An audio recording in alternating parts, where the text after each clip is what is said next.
Bueno, va entrando gente.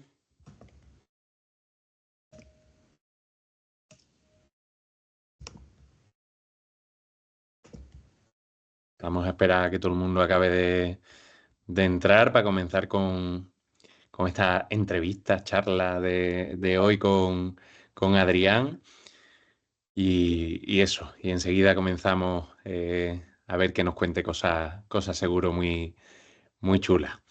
Em, Antes de nada, para los que ya estáis aquí, nos estáis viendo, yo soy Fran Gullón, soy uno de los docentes de esta academia, de la Academia PIR.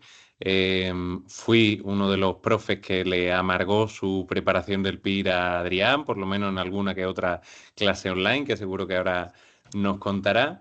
Y hoy estamos aquí y es un auténtico privilegio estar con alguien que ha podido superar el examen de hace unos pocos días, porque fue un examen que ya nos contará también, pero un examen que fue una auténtica prueba de estrés o un test de estrés.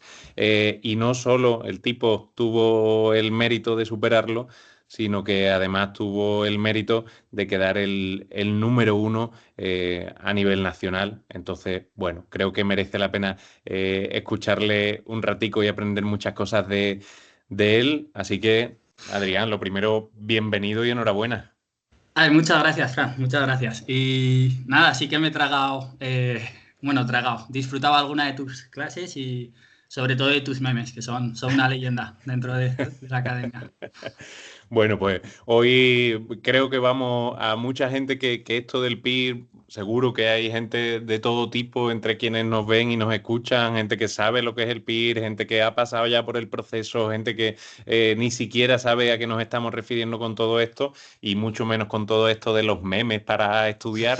Pues evidentemente la idea de esta entrevista de hoy es contar un poco qué es esto del PIR, qué recursos oferta esta academia en concreto y un poco que tú nos cuentes, Adrián, cómo tú te has ido preparando y aprovechando precisamente de esos recursos en la medida que sea para poder conseguir pues ese excelente y ese magnífico resultado. Antes de nada, por si alguien de los que nos ve o de las que nos ve se tiene que salir, que no se preocupe, ¿vale? Le llegará la charla grabada y quedará a su disposición durante unos días, así que no se preocupe por eso. Eh, Vamos al lío, si a ti te parece, Adrián. Vamos al jaleo. Venga, vamos al jaleo. Bueno, yo siempre, cada vez que cuento esto, ¿no? De por qué uno decidió estudiar psicología, yo creo que todos tenemos una idea muy parecida cuando hacemos la selectividad, ¿no? Cuando hacemos la EBAU y ponemos psicología como una de las primeras opciones. Desde luego, la imagen que tenemos de psicología, pues, es algo entre cuyas características está esto que tenemos aquí en la pantalla, pero sí que tú nos puedas contar un poquito, Adrián, ¿tú dónde estudiaste psicología? ¿En qué facultad? ¿En qué Vale, universidad? yo estudié por la UNED a distancia. Por mi situación yo estaba trabajando, entonces bueno, Ajá. pues era lo mejor para compaginarlo. Así Te que tocaba UNED. me tocaba UNED, no había otra, era eso o nada. ¿Cómo fue la experiencia? Ah, fantástico. Yo, o sea, siempre he dicho, soy un embajador de la UNED. A mí me parece la cosa más maravillosa del mundo. Yo había estudiado antes otro grado y era de los que no iba nunca a clase, me costaba muchísimo. Y a mí que me den un manual y yo trabajar con ello, genial. En ese caso, pues fue muy guay. O sea, que se adaptaba bastante a tu metodología, ¿no? Sí, sí, sí, sí. Ujú, Sí, de hecho creo que es un poco también la metodología que se adecua al PIR, ¿no? Entonces, en ujú. ese sentido fue bien. ¿Qué me dirías, Adrián, compartías algo de esto? Aunque ya nos contabas, ¿no? Que tú estudiaste antes otro grado, pero cuando te decidiste a estudiar psicología por la UNED, ¿estaba algo de esto que hay ahí en la diapositiva en tu cabeza? O sea, comprender el funcionamiento humano, desde luego. O sea, creo, en mi caso particular, fue por curiosidad, ¿no? Siempre me había interesado y o sea, en un principio no lo tomaba como mi carrera, pero bueno, ya di el salto y 100%, o sea, el objetivo ahora es ese, ¿no? Trabajar por y para los demás. Así que Bueno, ahí lo vamos a tengo. hablar durante esta horita que compartamos de por qué precisamente el programa formativo PIR, psicólogo interno residente, que hasta ahora no habíamos dicho qué es lo que significan esas siglas, nos acerca a algunas o a todas de estas características precisamente desde el Sistema Nacional de Salud. Em, Aquí hay una foto.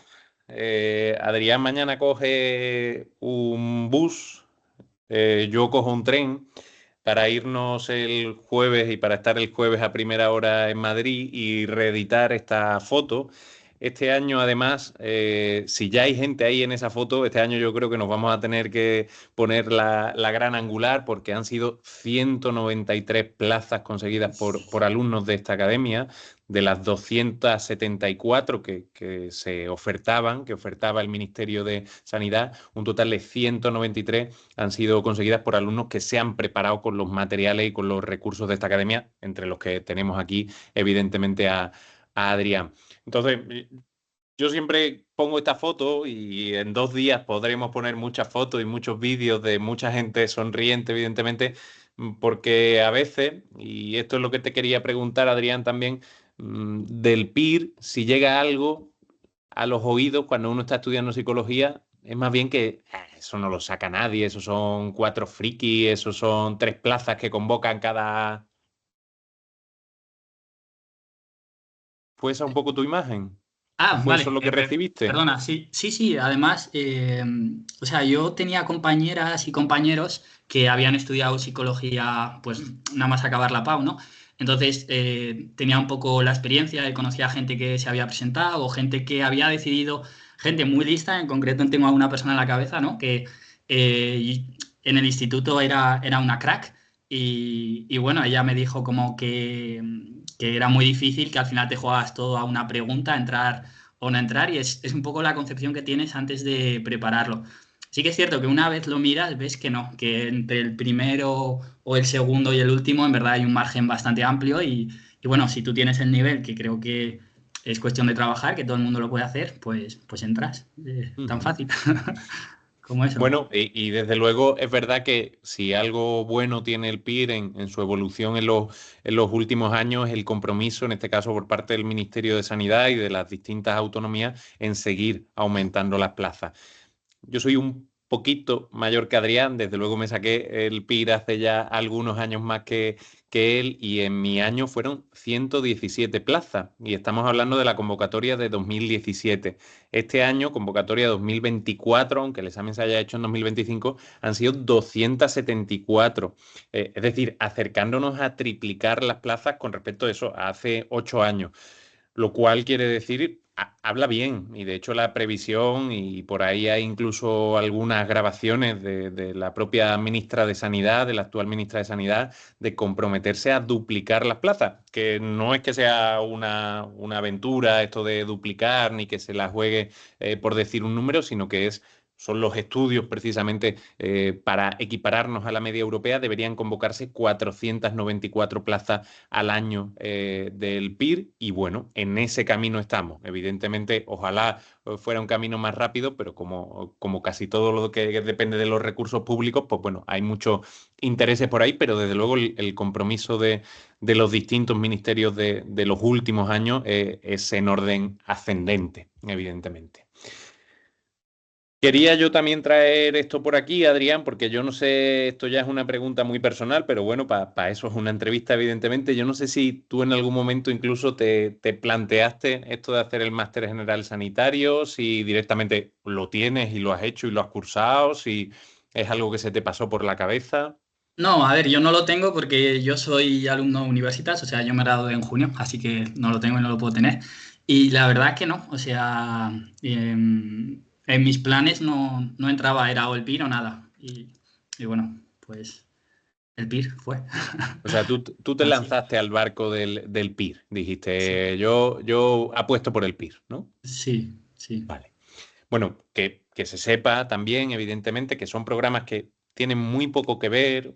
El máster general sanitario sigue siendo una formación muy académica, muy en la línea del grado en psicología o de cualquier otro máster universitario, y el PIR ya veremos precisamente ahora cuando pasemos a unas diapositivas que se nos han descuadrado con los kilómetros de por medio, que es un programa muy clínico de mucha asistencia a pacientes, que prácticamente es el 80, el 90% de la jornada laboral, asistencia ya sea directa o indirecta a pacientes. Y sobre todo, la gran diferencia, evidentemente, hoy en día a nivel legislativo es que con el tema del PIR uno puede trabajar en la sanidad pública. Adrián, cuando acaben los 4 años de residencia que comenzarán ahora dentro de unos meses, los hospitales le podrán llamar, los hospitales públicos me refiero, para trabajar como psicólogo clínico. Lo cual, evidentemente, es una diferencia, bueno, pues a ese nivel, si uno quiere trabajar en la sanidad pública, no le quedan muchas otras opciones, ya decimos, por lo menos en nuestro país. Vamos a contar un poquito. Bueno, antes que contar, Adrián, ¿por qué uno elige el PIR? ¿Por qué uno dice, joder, he estudiado psicología por la UNED, por no sé qué, tal cual? Venga, que sí.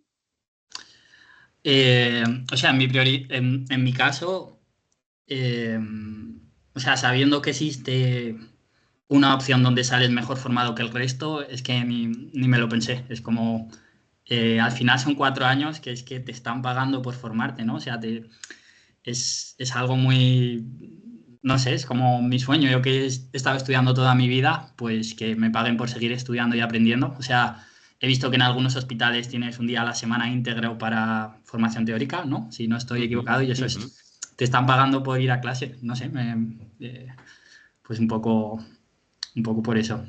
Bueno, yo siempre digo, Adrián, que del PIR, y creo que se parece bastante a la motivación que yo tuve cuando elegí prepararme el PIR, en el PIR por fin se le da la vuelta a la tortilla, ¿no? Estamos muy acostumbrados a que toda la vida, si queremos formarnos en no sé qué, haya que pagar, si queremos hacer un máster en no sé qué, haya que pagar, si queremos especializarnos en no sé cuánto, y creo que los psicólogos especialmente estamos acostumbrados a pagar porque sabemos lo importante que es la formación para que aumente la calidad que podemos proporcionar de terapia a nuestros pacientes.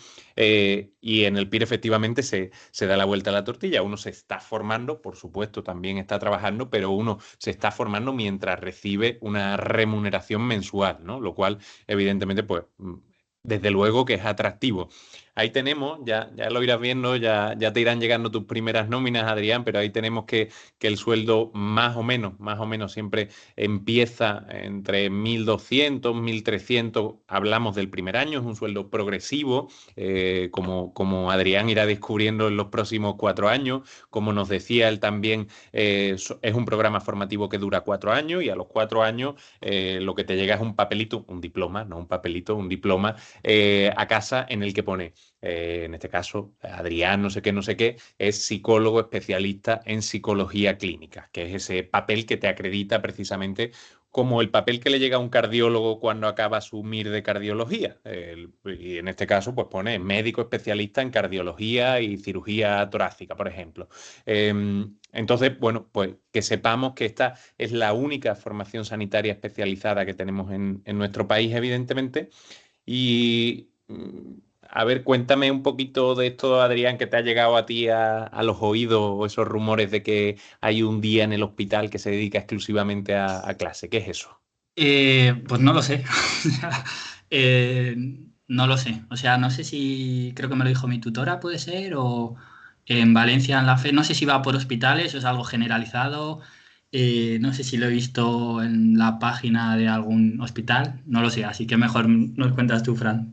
Pues decirte que esos rumores desde luego tienen razón, porque siempre un día a la semana, mínimo un día a la semana, esto es algo que viene en el Boletín Oficial del Estado que regula nuestra formación como psicólogos clínicos, hay que dedicarlo a actividades discentes, que es como se llama, es decir, no clínico-asistenciales, no ver pacientes o ver pacientes acompañados de otros psicólogos clínicos o de psiquiatras o de enfermeras especialistas en salud mental, sino directamente recibir docencia por expertos en distintas temáticas. Yo tuve la suerte hace no mucho de ir precisamente a un hospital de Baleares a impartir una docencia a los residentes de psicología, de psiquiatría y de enfermería en salud mental, bueno, pues sobre un tema en el que quien me invitó, desde luego, me consideraba experto. Entonces, que sepamos que la gran pata, evidentemente, del PIR es lo formativo asistencial, es decir, es aprender en base a la experiencia, viendo pacientes, pero que no se pierde la rama de formación, vamos a decirlo así, más teórica, más que tiene que ver menos con la aplicación. Y además, esto es algo que esto siempre da mucho miedo cuando uno se mete al mundo del PIR. Estamos hablando del Sistema Nacional de Salud, del sistema público de salud. No queda excluida ninguna corriente. Ni hay una corriente mayoritaria, ni hay, ni si hago la residencia en este hospital solo me voy a enterar de, me lo invento, de humanismo. No, te van a formar en todas las terapias, evidentemente en todas las psicoterapias que han demostrado eficacia y validez en los distintos tipos de trastornos mentales que se atienden en la sanidad pública. Entonces, vas a salir de esos 4 años con formaciones en sistémica, en psicoanálisis, en cognitivo-conductual, en terapias contextuales, en humanismo, en todas las corrientes que podamos imaginar y evidentemente todas las corrientes que se desarrollen. Y no solo eso, sino que también van a venir psiquiatras y van a venir enfermeros de salud mental y trabajadoras sociales y auxiliares de enfermería. Van a venir a darnos docencia, es decir, vas a salir con una formación muy multidisciplinar. No solo vas a saber mucho sobre psicología clínica, sino que en este día exclusivo de formación, que normalmente, ya te digo, Adrián, suelen ser los miércoles, vas a formarte en prácticamente todos los campos de la psicoterapia.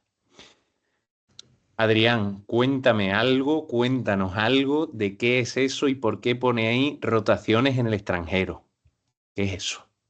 Eh, no sé, Fran, si esperas que te cuente algo de cómo funciona el PIR, creo que te voy a decepcionar porque lo tengo muy, muy poco mirado. O sea, este año me he centrado en el examen, he terminado y me he ido de vacaciones y bueno, ahora sí que me toca hacer un poco el trabajo, pero bueno, me la juego como si fuera pregunta de examen. Eh, o sea, básicamente, ¿no? Creo que tiene rotaciones externas tanto en España, ¿no? 2, 3 meses y también tienes opción en el extranjero. Creo que son diferentes o son las mismas. Justo O- eso, justo eso. Joder, qué bien. Normal que haya sacado el número uno, claro, sí, sin sabértela la cierta, Adrián. Pero Eh, ¿son las mismas las del extranjero y las de España en otros hospitales o son diferentes? O sea, ¿las puedes hacer en el extranjero o en otro de España o son literalmente dos bloques Son diferentes? distintas, Ah, son vale. distintas. Uno puede invertir unos meses formándose, por ejemplo, una que se solicita mucho, ya que estoy yo aquí, la unidad de docencia y psicoterapia de Granada, o la unidad de grandes quemados del Virgen del Rocío de Sevilla, o la unidad de interconsulta del Hospital del Mar de Barcelona, y muchísimas otras, que nos dejamos en el tintero, digo, a nivel nacional. Y a nivel internacional, pues se solicita muchísimo el Centro de Terapia Familiar Sistémica de Brooklyn, se solicita muchísimo el Centro de Trastornos de Personalidad del King's College de Londres, o el programa de intervención en primeros episodios psicóticos de Australia, en este caso en Sydney, o las distintas rotaciones por todos los países latinoamericanos, como puedan ser los centros de drogodependencia en Brasil o los centros de atención al trastorno mental grave en Argentina, que son un poco los más famosos, vamos a decirlo así, pero que se puede complementar, como bien nos decía Adrián tirándose a la piscina, se puede complementar la formación que uno recibe en el hospital en el que elige la plaza, y ahora hablaremos un poquito de eso, con formaciones externas a tu hospital. Es decir, que uno puede estar hasta, si nos ponemos exquisitos, hasta 9 meses fuera de tu hospital. Y bueno, venga, otra, esta de verdadero o falso, Adrián. ¿Es obligatorio hacer alguna rotación externa? Yo creo que es falso.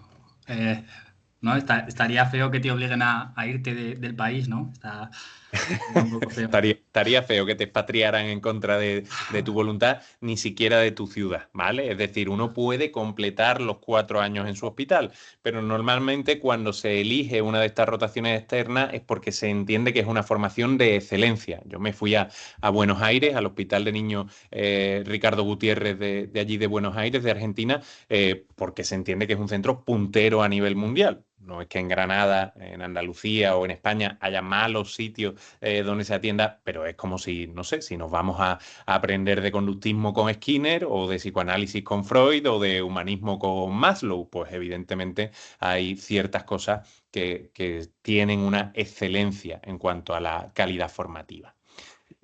Y ahora entramos en estas diapos que se nos han descuadrado, ¿vale? Y como se nos han descuadrado además, yo quiero que las vayamos contando, que las vayamos imaginando un poquito y descubriendo todos juntos en esto que tenemos por aquí delante, porque además esto es orientativo. Esto, el que quiera conocerlo con más, o Adrián, que está obligado a hacerlo, que va a entrar en breves meses en la residencia. El que quiera conocer con más profundidad cómo se organiza esto a nivel de meses, viene en el BOE en el que se organiza la formación de psicología clínica, pero en definitiva, cuando acabamos los 4 años, hemos visto todo tipo de pacientes que se puedan atender en la salud mental pública. Venga, Adrián, juégatela. ¿Qué rotaciones hay? ¿Qué rotaciones te imaginas? ¿Dónde trabaja un psicólogo clínico en la pública? Eh, pues atención primaria, interconsulta, luego drogodependencia, TCAs, eh, oncología eh, y varios, demás varios. Todas son ciertas. De hecho, has empezado casi por la más reciente, que es la atención primaria. Es una figura de bastante reciente inclusión, que las distintas consejerías de sanidad contraten a psicólogos para atender en atención primaria, pero efectivamente ya estamos psicólogos clínicos y psicólogas clínicas en los centros de salud, en teoría atendiendo a casos o no tan graves o por lo menos no tan enquistados, en los que se entiende que una prevención y promoción de la salud y una intervención temprana, vamos a decirlo así, puede evitar precisamente que esto adquiera una mayor gravedad. Nos ha dicho también adicciones o drogodependencia, evidentemente, otro de los campos en el que tenemos mucho, mucho que decir los psicólogos clínicos. Nos ha dicho también Adrián todo lo que tiene que ver, él ha dicho la cuestión de oncología, todo lo que tiene que ver con lo que se llama, una vez que uno entra en este mundillo, vamos a decirlo así, la interconsulta y el enlace. Es decir, hay una persona que está hospitalizada en el hospital por lo que sea, por cualquier motivo de salud, pero que a raíz de este diagnóstico de salud física, de salud general, pues le sobrevienen una serie de síntomas emocionales o síntomas psicológicos psiquiátricos que requieren de una intervención. Evidentemente, ahí es cuando nos llaman. Ahí, por ejemplo, el hematólogo que acaba de diagnosticar a una señora de un tumor que no es curable. Y evidentemente, pues la señora cuando se lo comenta tiene pues lo que podríamos llamar una reacción a estrés agudo, en este caso de ámbito depresivo. El hematólogo, como no es su especialidad ni es su obligación, y estaría haciendo una mala praxis si interviniera en eso, lo que hace es llamarte a tu telefonito como psicólogo de interconsulta y enlace y decirte, oye, vente para acá, vente para la sexta planta, en el caso de Granada, y habla un ratillo con esta mujer a ver qué se puede hacer para que lo viva de la mejor manera posible o de la manera menos dañina a nivel emocional posible. Nos ha sacado Adrián también otra rotación. Esa te va a gustar, Adrián, pero te va a marcar para siempre, para toda la vida. TCA, trastornos de la conducta alimentaria. Qué difícil, qué complejo, qué bonito. Uf, qué trabajo y en el que además sabemos que desde luego los abordajes psicoterapéuticos, psicológicos son los más eficaces, han demostrado muchísima más eficacia que los abordajes simplemente farmacológicos en el caso de los trastornos de la conducta alimentaria, tanto en edad juvenil como en edad adulta. Se ha dejado Adrián casi lo específico, pero bueno, eso es que él lo tiene en la cabeza, entonces no lo ha tenido ni que decir. Unidades de salud mental comunitaria, es decir, cuando un caso ya adquiere una suficiente gravedad para que eso sea visto no en el centro de salud, sino por un especialista, psicólogo, psiquiatra, enfermero, etcétera, etcétera, ahí pasas a ese segundo nivel, vamos a decirlo así, donde ya también hay una muy importante presencia de psicólogos clínicos. Y se ha dejado, Adrián, todo lo que llamamos nosotros el tercer nivel. El tercer nivel, esto lo explico yo muy rapidito para que nadie se pierda y además si a Adrián le vale ya para ir empapándose de estas cosas tan chulas. El primer nivel es la primaria, es tu médico y tu enfermera y tu trabajadora social de tu centro de salud de zona, donde ya hemos dicho que han empezado la mayoría de comunidades autónomas a contratar también a psicólogos clínicos. Ese segundo nivel sería esas unidades de salud mental comunitaria, donde ya solo trabaja personal de salud mental y solo se atienden problemáticas de salud mental, pero que en teoría con una intervención no muy intensiva se pueden resolver, pueden mejorar.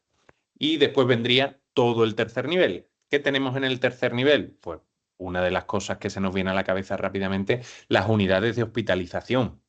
¿Qué pasa con alguien que está en una crisis suicida o en un brote agudo de un trastorno psicótico? Pues que necesita de una hospitalización completa para poder ser cuidado y para intentar recuperarse. Eso serían las unidades de hospitalización de salud mental. ¿Qué pasa con alguien que efectivamente se estabiliza el caso en estos días o en estas semanas que esté ingresado, pero necesita una intervención muy intensiva? ¿Lo volvemos a mandar al segundo nivel? No, ni muchísimo menos. Ahí aparecen los terceros niveles ambulatorios que llamamos, comunidades terapéuticas, hospitales de día, unidades de rehabilitación, todos esos dispositivos donde la atención es muy intensiva. Para no inventarme cosas, yo hoy estamos a martes, eh, he visto a una paciente, yo trabajo en un hospital de día, y a una paciente entre ayer y hoy la he visto 3 veces. Una paciente muy grave, que lo está pasando muy mal, evidentemente, pero la he visto 3 veces. Es decir, que cada vez que salga esto, que sale mucho en TikTok y en todas estas cosas, Adrián, que supongo que tú la habrás visto, del psicólogo de la pública me ve cada 4 meses. Qué horror que tenga que funcionar así, pero afortunadamente estamos hablando de un caso no grave. O sea que evidentemente lo pasa mal, ¿eh? Que por supuesto cualquier sufrimiento es meritorio y se merece ser acompañado. Pero para los casos graves, la institución pública responde muy bien porque dota de muchos recursos, evidentemente. Yo, como psicólogo clínico en un hospital de día, tengo muy poquitos pacientes asignados para poder hacer esto precisamente. Para si tengo que ver a una persona 6, 7 veces a la semana, no pasa nada, no pasa absolutamente nada. O sea que esa ya te digo, Adrián, que el hospital de día te va a gustar. Lo hagas donde lo hagas, es un sitio chulo y se aprende. Aquí tenemos un poquito la evolución de las plazas, ¿vale? Cuando tú te matriculas, Adrián, entiendo, te matriculas en el curso, tú el último numerito que te sabías era este de Eh, 247. Creo que sí, sí. O sea, yo me matriculé en enero del año pasado, hace un año, Ujú. y el BOE sale en septiembre, así que sí, 247, ¿no? ¿Y qué te parecía? Bien, bueno, al final es difícil de hacer estimaciones, ¿no? Hasta que no te metes en los simulacros y ya vas viendo posición y empiezas a echar cuentas y dices, bueno, APIR en el año pasado creo que tenía el 60% de las plazas. Es difícil saber cómo de cerca o de lejos estaba, pero bueno, dato a tener en cuenta, claramente, cuántas plazas hay. ¿Te parecía que lo podías conseguir? A ver, yo siempre he creído, ¿no? Y creo que es un poco lo que hay que hacer, ¿no? Por ejemplo, tengo una compi de estudio que también me decía eso, que era su primer año, empezó igual un poquito más tarde que yo, y decía que iba por todas, y creo que es la forma en la que hay que ir, sí o sí, a por Bueno, todas. pues mira, ya ahí nos deja algunos ingredientes, desde luego, del No, éxito de Adrián, que yo creo que es parte común con muchos otros éxitos de gente que efectivamente consigue la plaza.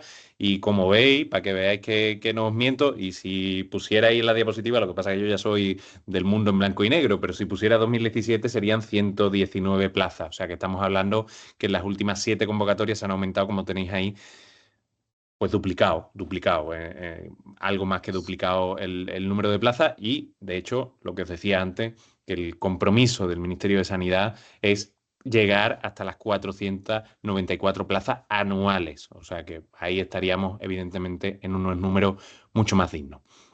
Decía Adrián, no sé qué, de unos porcentajes, ¿vale? Él calculaba ahí unos porcentajes. el año Yo no los pasado, he...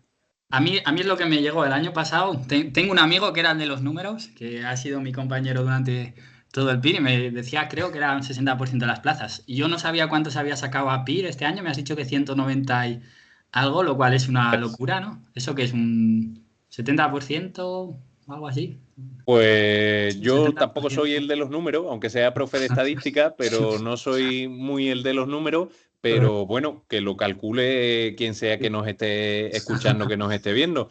193 plazas de 274 que se han convocado. O sea que es un porcentaje, desde luego, bueno, que supera con crece el 60 y no sé si el 70%, y que yo creo que habla. Ya digo, yo siempre que pongo esta diapositiva, yo no quiero que nadie se crea que con esta academia hay más posibilidades, que no sé qué, que no sé cuánto. Yo lo que quiero con esta diapositiva es que a tanta y tanta gente le ha servido. Tenemos aquí a un vivo ejemplo que no me le... Vamos, y en mi caso también. Yo me preparé el primer año que APIR comenzó a dar clases del PIR y me sirvió. Entonces, bueno, pues evidentemente, si uno se matricula en algo creyendo que le puede servir y además con la base fehaciente de que a mucha otra gente le ha servido, yo creo que esos son dos ingredientes, como decía antes Adrián, son los ingredientes fundamentales para poder afrontar una preparación que ahora vamos a hablar. Ahora va a llegar la parte en la que Adrián va a tener que soltar la lagrimita de cómo han sido estos meses de preparación y para que nos cuente un poco y nos dé un poquito de referencia. Adrián, cronograma, ¿qué me cuentas? Mm, para mí fue anecdótico. O sea, sí que es cierto que, o sea, al final cada persona, ¿no? Tiene su camino. Esto lo dice absolutamente todo el mundo. Lo seguí durante 4 días, creo. Creo que los primeros 4 días era psicopatología. Me puse a tope. También yo empecé en marzo, pero estaba con la carrera y estaba con las prácticas.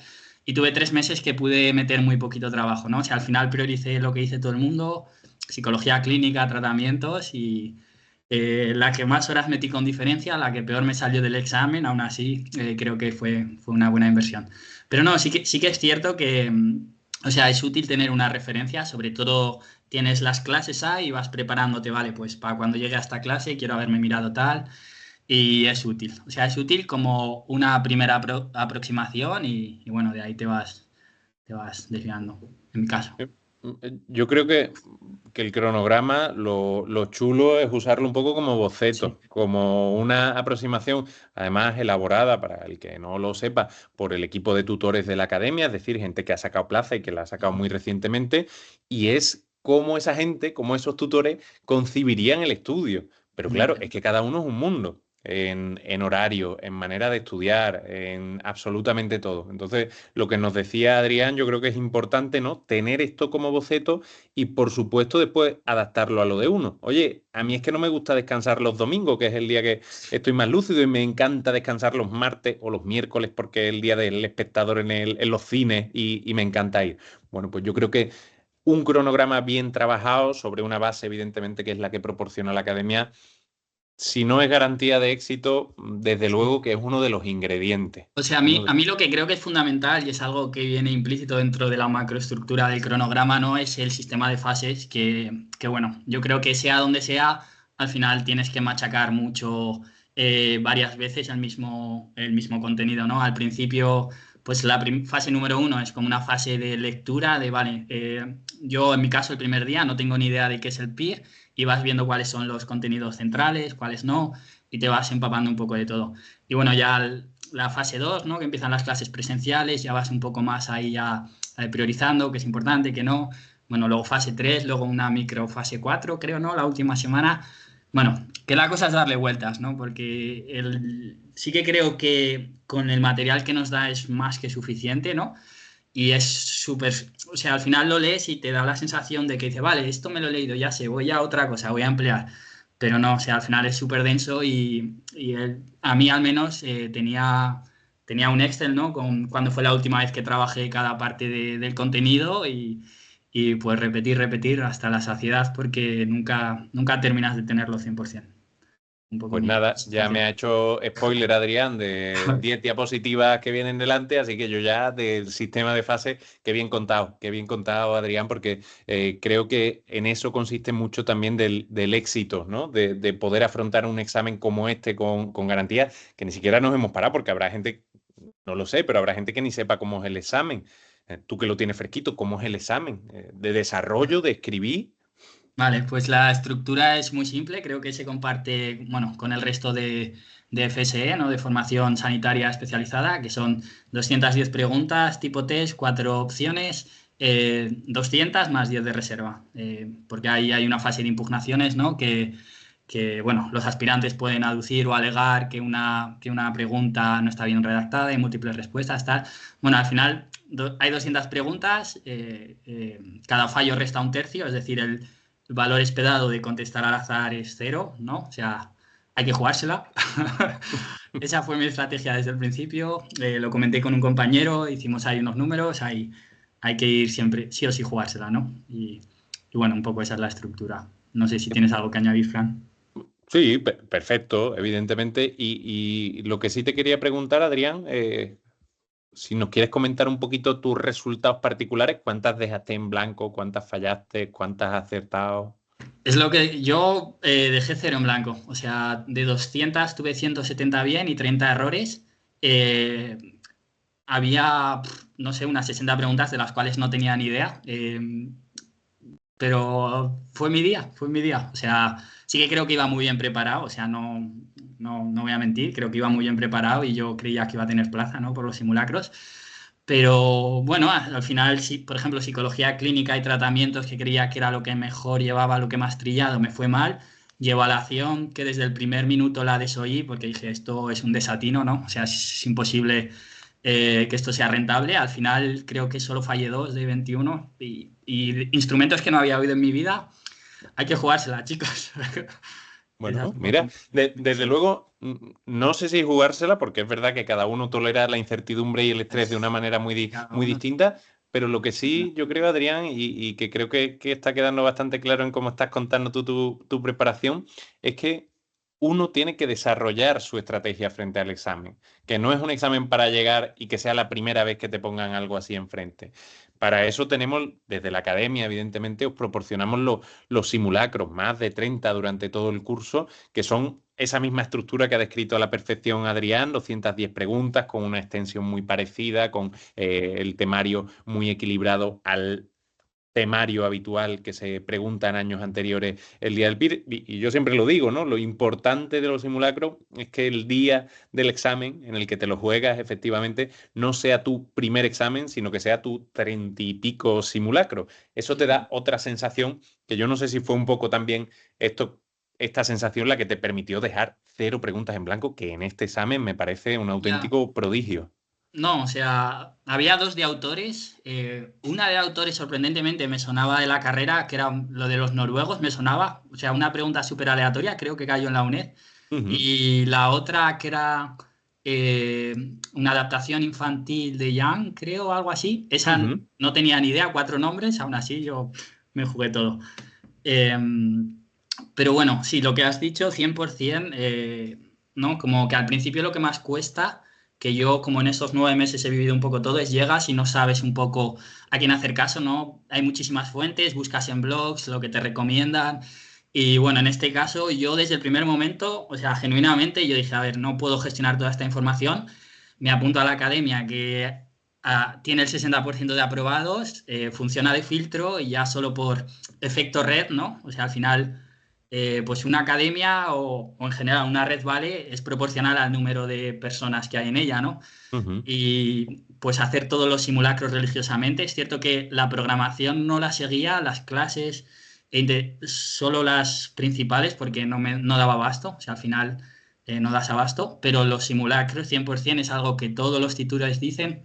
Por ejemplo, mi tutora, Alejandra, que le mando un saludo desde aquí, que es una crack, quedó la número 2 en Ujú. su promoción y no sé, es como una inspiración de todo lo que te diga alguien que bueno, que crees que es legítimo, porque es la número 2, ¿no? Yo lo escuchaba y es como, bueno, tiene ese filtro. Y ella me decía, eh, básicamente, que en su primera convocatoria no hizo los simulacros y, bueno, pues como que ya eso le perjudicó, pero que en la segunda lo hizo y te lo remarca, haz los simulacros. Y bueno, igual que ella, absolutamente todo el mundo. Pero bueno, un consejo así un poco para la gente que es su primera convocatoria y es su primer acercamiento al PIR, es eso, o sea, hacer lo que te dice la gente que lo ha hecho, confiar e ir desarrollando criterio, ¿no? Y bueno, a partir de ahí lo que has dicho, Frank, es tener tus apuestas personales que son necesarias porque no da tiempo a abarcar todo, no puedes controlar todo y tienes que vivir con esa sensación de incertidumbre.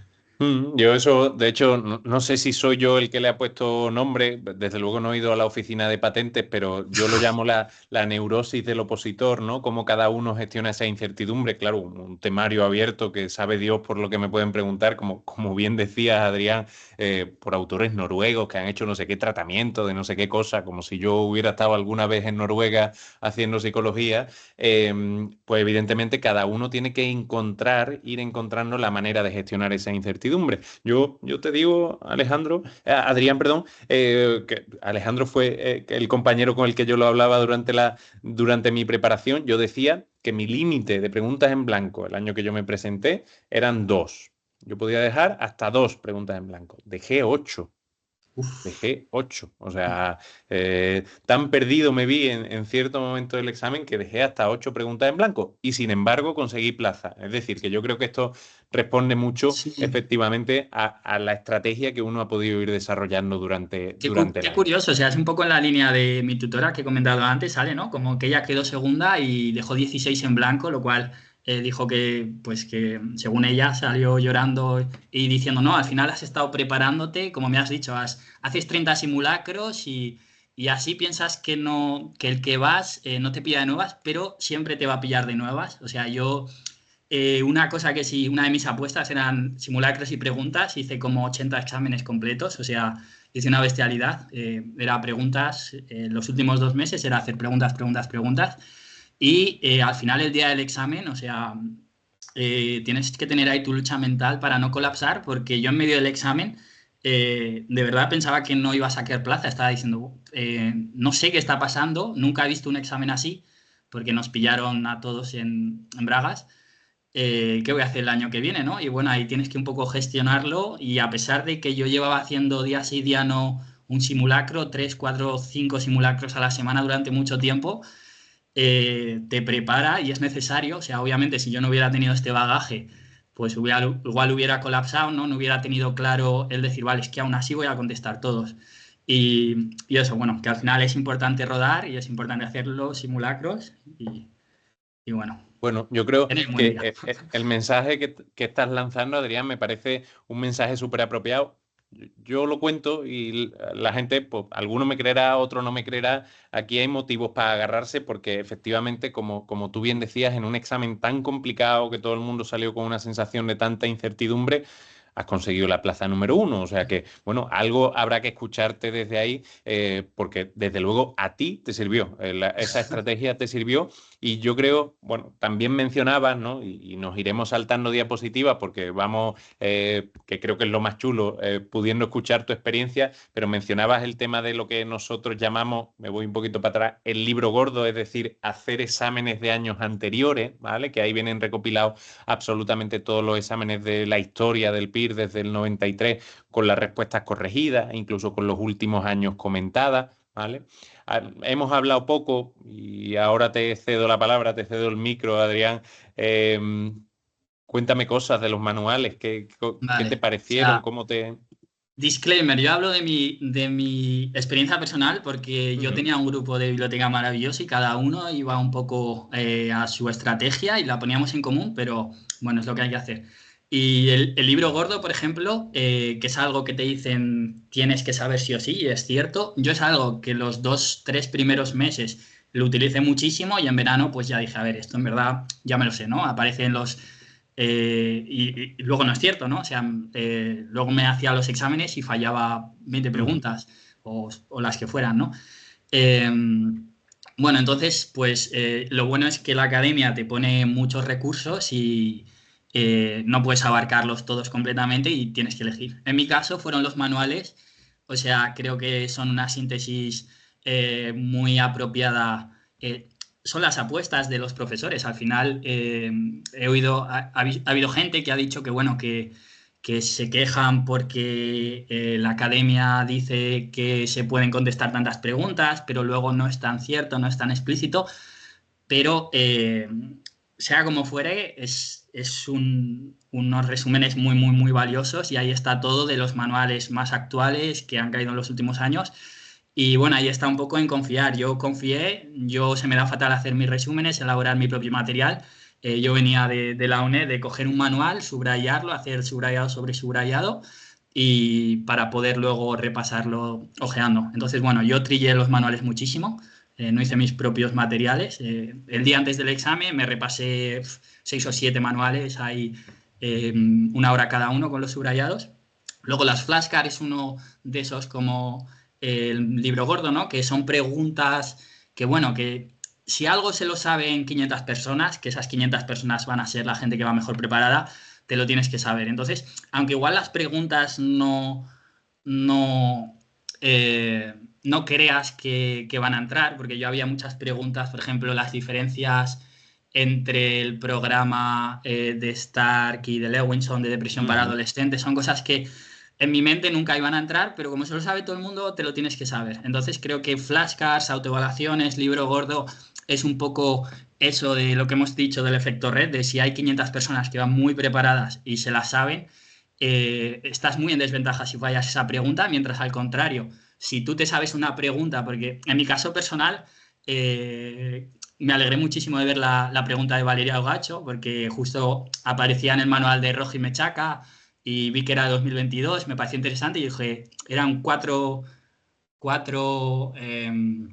o sea, 4 trastornos con sus 4 criterios y era mi apuesta personal. ¿Qué pasa? Que sí, bueno, lo ha acertado, pero lo más normal es que no lo acierte. ¿Y qué pasa? Que aunque lo acierte, solo por azar el 25% de esos 500 que van bien preparadas, 125 personas lo van a acertar. Entonces, bueno, creo que al final el criterio último es saber lo que sabe la gente y para eso, pues al menos haber visto todos los manuales, todos los recursos que las clases, por ejemplo, también me fueron muy útiles. Creo que fue de social que me acordé de Pablo en mitad del examen de privación del duelo, creo que fue. Privación del duelo. Esa me acuerdo de que lo mencionó en una clase que no estaba en los manuales ni nada, que era como privación del duelo y duelo prohibido. Me quedé con la del duelo prohibido porque me quedó, me pareció un concepto fascinante, ¿no? De, bueno, con amantes y así. Y no me acordaba muy bien, pero bueno, como lo has visto, pues la he podido acertar. Y igual que yo, esa clase la vieron 1000 personas, de las que, bueno, mucha gente se acuerda, ¿no? Pero bueno, que al final te ponen muchos recursos y creo que hay un valor que si no lo estás tomando estás perdiendo mucho de cara a la preparación, que es ver y al menos dar una ojeada a todo lo que tienen. Creo que A ver. difícilmente se puede explicar mejor algo tan difícil de sintetizar como lo está haciendo Adrián, que es la cantidad de recursos. Si no lo han mencionado todos ya, muy poquitos te faltan. Efectivamente, Adrián, las flashcards, las autoevaluaciones, el tema de las videoclases, el tema del libro gordo en el que vienen todos los anteriores, el tema de los simulacros, la app de manuales en la que vienen recogidos todos esos manuales. Y mencionabas en esta última, ¿no? Una cosa muy interesante, que yo creo que a veces pasa un poquito desapercibida, y es que todos los que damos clase en esta academia somos psicólogos clínicos o psiquiatras, las asignaturas más centradas en psicobiología, en ejercicio. Es decir, esto que tú decías, ¿no? Y que fue muy llamativo de cuando salió en el examen, porque el mismo Pablo dio un bote de alegría de decir, si es que esto lo he comentado yo en la anterior clase de psicología social que hemos tenido, o sea que los que hayan visto esa clase han acertado esta pregunta sí o sí, porque además, como tú bien decías, es muy llamativo. Eso nos habla, y en este caso, aunque esté mi foto ahí, yo solo le estoy tirando flores a mis compis, de gente muy comprometida con las asignaturas, expertos en las asignaturas en las que están dando, y evidentemente, pues gente que te va a aportar un plus más, ¿no? Veo ahí a Alicia como profe, entre otras asignaturas de clínica, que no solo te está contando los criterios del DSM-5, del DSM-5 no sé qué, o de la CIE 11 o no sé cuánto, sino que te está contando su propia experiencia en consulta, viendo a un niño, viendo a un adolescente o viendo a un adulto sobre el que tiene que hacer primero, evidentemente, una evaluación, después un diagnóstico y después una intervención o un tratamiento, ¿no? Entonces, bueno, yo creo que es un valor añadido que a veces, es verdad, se nos pasa un poquito por alto, pero oye, que las clases no están mal, ¿no? Son un buen recurso para sintetizar cosas. Sí, sí, 100%. O sea, y de cara a lo que ofrece la academia, ¿no? Que veo como un poco esas dos vertientes, que es el conocimiento y por otro lado es como ese tejido, ese soporte emocional y motivacional que es imprescindible, ¿no? O sea, yo, por ejemplo, las clases online igual sí que las veía un poco más rápido, saltaba o no, pero las clases en vivo sí que me parecían una oportunidad para estar el sábado ahí con mis compañeros con alguien que trabaja en lo que yo aspiro a ser y tiene mucha experiencia y le puedo hacer luego preguntas al acabar la clase, me cuenta de su experiencia, ¿no? Entonces, al final es una carrera muy de fondo, muy ardua, ¿no? Necesitamos como ese extra motivacional y ese soporte emocional, que aparte de los profesores, pues para eso está la figura del tutor, ¿no? Y creo que en ese sentido, pues te sientes más arropado cuando estás en una academia, la verdad. Bueno, Bueno, yo creo no sé cómo que hubiera sido la otra versión, pero bueno, en mi caso yo eh, lo he llevado bien. yo desde luego, Adrián, sí que me sentía en el momento en que yo supe que quería hacer el PIR, porque quería dedicarme a esto, porque quería dedicarme a la salud mental pública, porque quería poder atender a cualquier tipo de paciente independientemente de sus recursos económicos o no. eh, yo me vi incapaz de manejar la incertidumbre de ir por libre, vamos a decirlo Mm. así, sobre todo teniendo una academia que, como tú también decías, ¿no? Hace de red y a la vez hace de filtro, ¿no? Es decir, te hace que no tengas que perder el tiempo leyéndote 17 manuales de estadística, sino que te los da sintetizados o bien en el propio manual de estadística, o bien en las clases, o bien en los simulacros, o bien en las tarjetas de memoria o las flashcards. O sea que, bueno, yo creo que hace un trabajo la academia de filtro y a la vez de red, ¿no? Que creo que tiene un valor importante y sobre todo un valor importante que lo hemos pasado muy por alto, como para que alguien en tan pocos meses de preparación, como es tu caso, Adrián, pueda conseguir un número uno. Sí, la verdad ha sido... ¿Qué ha pasado? eh, ha pasado, ha pasado, ha pasado. Ha pasado y creo que pasó el año pasado también, ¿no? Una chica También, murciana, lo he visto también, ahí. Pasa, justo. o sea, sí. ¿Cómo se hace eso en 6 meses o en 7 meses? ¿Cómo se hace? Bueno, yo me apunté en enero y sí que es cierto, Ujú, abrí los libros en marzo. ujú.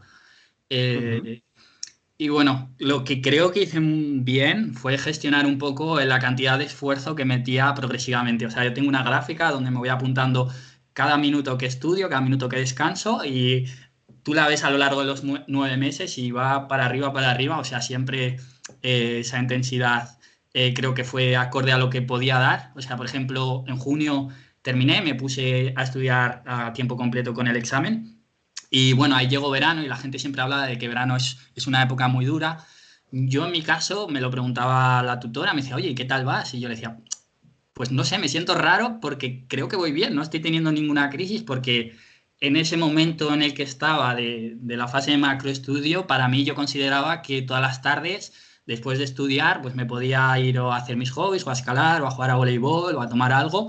Y bueno, luego ya sí que es cierto que tienes que ir quitando cosas y meterte un poco en el agujero, que eso es... Yo en mi caso en noviembre ahí sí que tuve como un bajoncillo ya diciendo, ay, si es que no me queda nada, ¿no? Nada más que la biblioteca, que la disfrutaba con mis compañeros también. Creo que es muy importante tener un grupo de estudio. Ujú. Y bueno, pero bueno, ya cuando llega diciembre lo ves tan cerca y dices, venga, recta final, a por ello. Bueno, como bien decía Adrián, efectivamente este año es él el que ha conseguido desde ese curso Universitas, que ahora muy rápidamente vamos a contar alguna cosilla de ese curso Universitas, ha conseguido en la primera plaza. El año pasado otra alumna del curso Universitas, en este caso Isabel, desde Murcia, consiguió también la plaza número uno. O sea que bueno, la racha y quién sabe, ¿no? Si entre estas 119 personas que nos están viendo, seguro que el año que viene hay alguien que opte también a ese número uno, y me da igual, número uno, número dos, número tres. que consigue plaza desde esa modalidad de preparación que es la modalidad universitaria, que ya algo nos contaba Adrián, pero sí que quiero dejarlo yo aquí en la diapositiva, que algunas veces se ve un poquito más claro, ¿vale? Para que se vea precisamente que, como nos decía Adrián, esto funciona por fases, que cuando uno se apunta a ese curso universitario, en realidad empieza desde esa fase cero, que es lo que él nos decía cuando se apuntó en enero, ¿no? Una fase en la que uno va por libre, porque se entiende que todavía está finalizando la carrera y que no todo el mundo dispone del mismo tiempo, etcétera, etcétera. Y ya después se dan 3 fases, decía Adrián 4, en realidad son como 4, porque la fase 3 al final ya es cañera, cañera, cañera para ir a lo esencial, evidentemente, lo que estamos hablando de las 2 semanas o 3 semanas previas al examen. Pero bueno, que sepáis un poco la organización para quienes estéis todavía indecisos o a punto de decidir, pues que sepáis que si todavía estáis en la universidad con una matrícula activa de primero a cuarto de psicología, podéis aprovecharos de este curso universitario. Además, con algo, Adrián, que yo no sé si eso entró alguna vez en tu cabeza, hizo algún efecto en tu cabeza, esto de la garantía de repetición. Eh, pues en mi caso no, pero bueno, está muy bien si, ¿no? Si al final no lo consigues, pues, o sea, al final creo que es necesario estar conectado a la academia, especialmente para mirar la muestra de los simulacros, que para mí es lo más importante. Como me organizaba el estudio la semana es mirando qué porcentaje de personas han acertado qué pregunta que he fallado yo, ¿no? Y es como, Ujú. vale, pues esto me tengo que empezar. Entonces ya solo para tener acceso a esa muestra creo que es importante.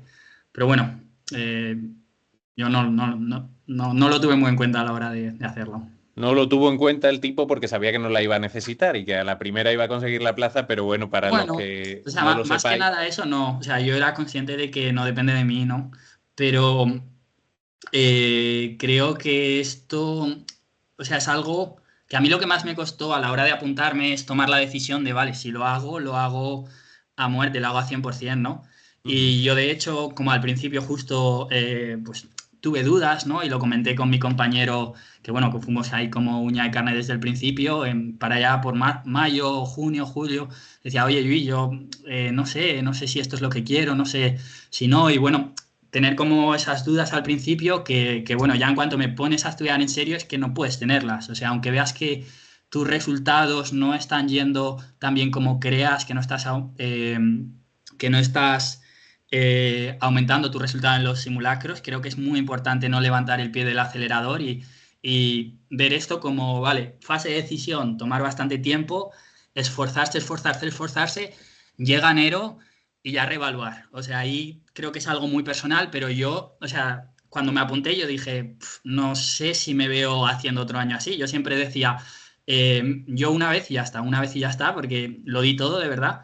Y bueno, sí que creo que lo hubiera vuelto a hacer porque creo que tenía el nivel y me hubiera sentido fatal y bueno, es algo que cada uno tiene que debatir, ¿no? O sea, por eso digo que para mí no fue tan importante porque yo no tenía clarísimo que si no lo saco al año siguiente lo iba a intentar y lo iba a intentar. Sí que es cierto que es algo que me quedé en una de las clases en Ujú. agosto, septiembre, vino el profesor de psicoterapias, Pau, y se me quedó grabado, ¿no? Que dijo algo así como muy muy casual, dijo, bueno, al final esto es algo, si tú tienes claro que quieres entrar, todo el mundo entra. Y creo genuinamente que es así. Que hay gente que le cuesta una convocatoria, a los que tenemos suerte, hay gente que le cuesta dos, tres, cinco, seis, hasta ocho, creo que he visto, y seguro alguno más. Y bueno, ahí cada uno tiene que ver en el contexto de su vida personal, ¿no? Ujú. Si le merece la pena continuar o no. Y eso creo que es lo que tienes que reevaluar una vez has hecho el examen, pero una vez que estás dentro y estás estudiando, no hay momento para dudas. Bueno, esa es Pues, mi cre- experiencia. creo que cuando uno se lanza a una piscina como esta, además con Uf, el uf. apoyo de esos recursos que hemos dicho que oferta la academia, ¿no? A la piscina hay que tirarse de Hay cabeza. que Es tirarse. como, es como más se disfruta, evidentemente, es como el chapuzón que mejor se lo pasa a uno, aunque salpique, aunque lo que sea, pero desde luego uno se lo está pasando bien y sobre todo uno sabe a dónde se quiere tirar, en este caso, a qué piscina se quiere meter, ¿no? O sea que muy de acuerdo con esa frase que decía Joan Pau. Simplemente, Adrián, yo agradecerte la síntesis, porque sé que contar un año entero de preparación en algo menos de una hora es un auténtico milagro, pero, tío, lo has conseguido. Darte la enhorabuena otra vez y sí que vamos a dejar para aquellos que todavía estén en la carrera, etcétera, etcétera, vamos a dejar aquí una diapositiva con los precios, ¿vale? De este curso precisamente que tú hiciste, de este curso Universitas que estabas comentando. Voy a saltar un poquito esto que ya hemos ido hablando durante toda la charla, para que eso, para aquellos que no lo sepan, pues normalmente es un curso que tiene un precio de 2.214, incluyendo todo eso que ha ido comentando Adrián, además de esa garantía de repetición en caso de no conseguir plaza en el primer año, que es con el descuento por bueno, en realidad, por haberme aguantado a mí y por haber disfrutado de esta hora de charla de Adrián, con esos dos códigos de descuento que tenéis ahí abajo a la derecha, charla PIR Uni 4 para la gente que esté en cuarto, charla PIR Uni 3 para la gente que esté en tercero todavía, se os quedaría en esos precios que tenéis ahí, con el pago en cuota 1.700, con un pago único se haría un descuento adicional del 10%, quedándose en 1.530. Y que sepáis también, porque seguro que alguno tenemos de los que han entrado en la charla, pues que incluso uno antes, si ya le queda claro, si ya viendo a Adrián lo bien que transmite y esta pasión que es la psicología clínica, eh, estando en primero, estando en segundo de psicología, dice, oye, que me quiero apuntar, que yo cuando acabe la carrera quiero intentar esto del PIR, que sepáis que existe una especie de curso cero que llamamos, ¿vale? Que solo tiene una matrícula de 50 euros y que ya incluye muchos de estos recursos que hemos ido comentando y que además te ayuda al desempeño durante la carrera. Bueno, un pequeño disclaimer, Dígame. por si acaso.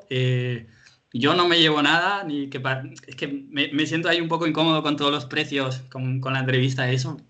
Yo estoy contando mi experiencia porque de verdad creo, o sea, yo desde el primer mes, eh, o sea, nada más ver los recursos que me ofrecía, digo, joder, por lo que he pagado, en mi caso yo estaba súper contento.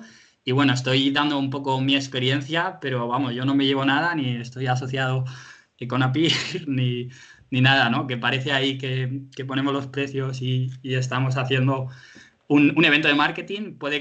Desde mi punto de vista, no. Yo estoy contando mi experiencia de cómo ha sido, de que de verdad creo que es algo que merece la pena.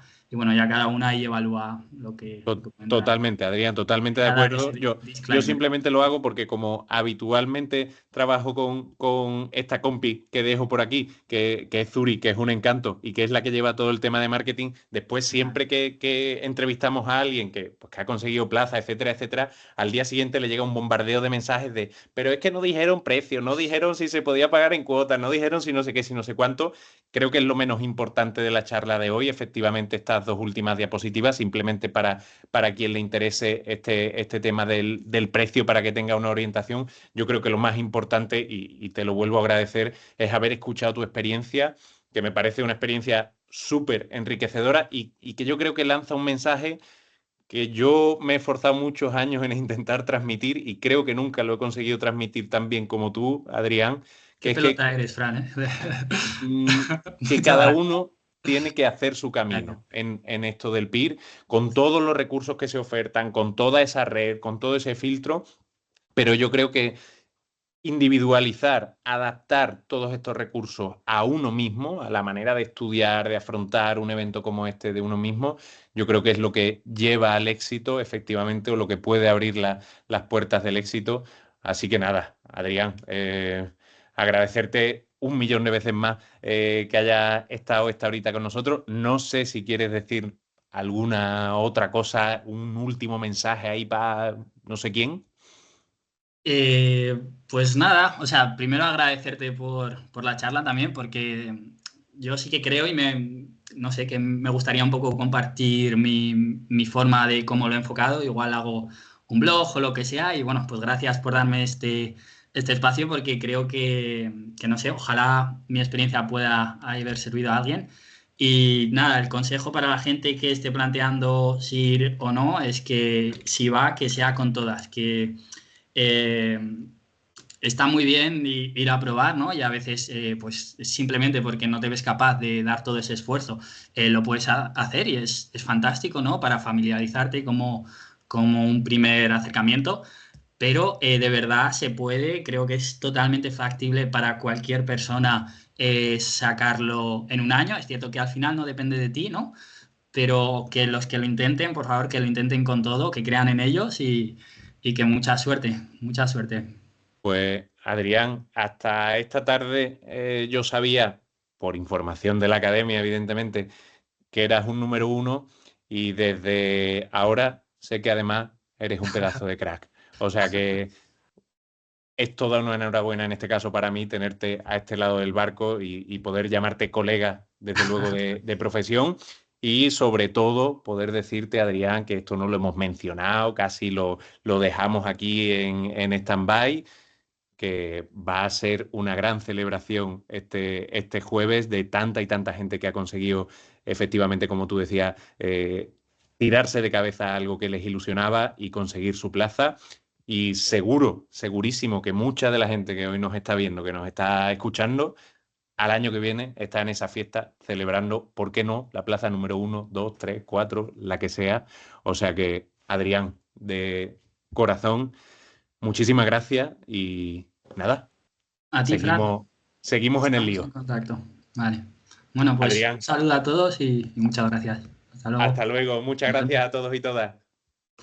Que tengáis buena tarde.